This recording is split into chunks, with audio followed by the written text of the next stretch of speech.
అన్యాయాలకు ఎదురెళ్లి పోరాడిన యోధుడు వంగవీటి మోహన్ నంగాని వైఎస్ఆర్ కాంగ్రెస్ పార్టీ రాష్ట్ర కార్యవర్గ సభ్యులు, పిఠాపురం మున్సిపల్ కోఆప్షన్ సభ్యులు గండేపల్లి బాబీ, వైసీపీ పిఠాపురం పట్టణాధ్యక్షులు రావుల మాధవరావులు కొనియాడారు. వంగవీటి మోహన్ నంగా 37వ వర్ధంతిని పిఠాపురంలో వైఎస్ఆర్ కాంగ్రెస్ పార్టీ కార్యాలయంలో ఘనంగా నిర్వహించారు.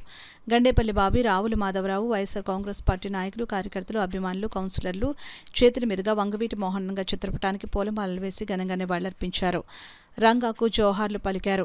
ఈ సందర్భంగా గండేపల్లి బాబీ, రావుల మాధవరావు మీడియాతో మాట్లాడారు. సమస్యపై పోరాటం సాగిస్తూ ఒక సంచలన నాయకుడిగా ఈ రాష్ట్రంలో, ఉమ్మడి ఆంధ్రప్రదేశ్ రాష్ట్రంలో పేరుంది.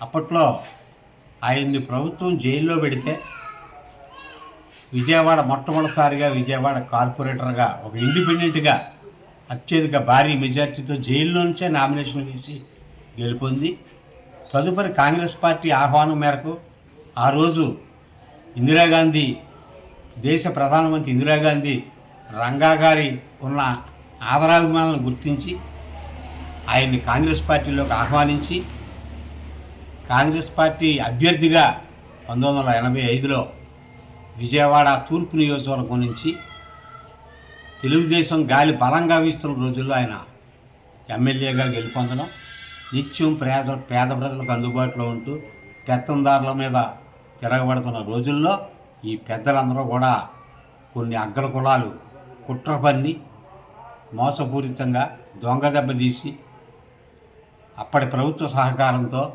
అతన్ని అంతమొందించటం, దాదాపుగా రాష్ట్రం అంతా కూడా అతని పేరు వ్యాపించిన పరిస్థితుల్లో రాబోయే రోజుల్లో ఇతను బ్రతికుంటే వాళ్ళ అధికారానికి, వాళ్ళ అందనాలకి ప్రమాదం అని చెప్పి ఆ రోజు ప్రజల నుంచి ఎలాగా దూరం చేయలేక భౌతికంగా అంతమొందించడం, నిజంగా ఆయనకున్న అభిమానులు ప్రజలు ఆ రోజు జరిగిన అల్లరిలో ఇప్పటికీ కూడా 1988 డిసెంబర్ 26వ తేదీన ఈ రాష్ట్రం, ఉమ్మడి రాష్ట్రం అట్టుడిగిపోయింది ఆ వార్త తెలిసిన వెంటనే.